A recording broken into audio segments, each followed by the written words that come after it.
জন্মভূমি ফিলিস্তিনের মুসলমানদের উপরে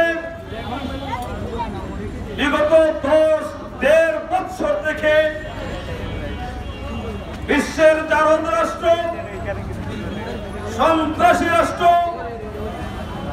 ইসরায়েল কর্তৃক বর্বরিত যে হত্যা ঝঞ্ঝাট চালানো হচ্ছে,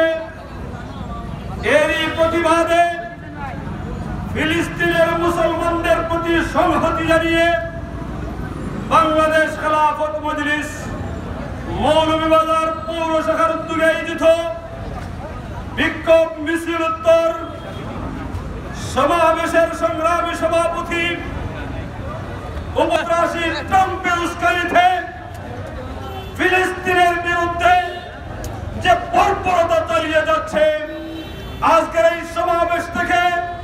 আমরা তীব্র নিন্দা ও প্রতিবাদ জানাচ্ছি। সংগ্রামী সাথী বন্ধুগণ, স্পষ্ট ভাষায় বলতে চাই, কোরআন সুন্নাহর বিধান হচ্ছে কোন জনপদে যদি মুসলমান আক্রান্ত হয়, জালিমদের মোকাবেলা করতে যদি তারা অক্ষম হয়, তাহলে পার্শ্ববর্তী মুসলিম রাষ্ট্রের উপরে সেই জালিমদের বিরুদ্ধে জিহাদ করা ফরজে আইন হয়ে যায়।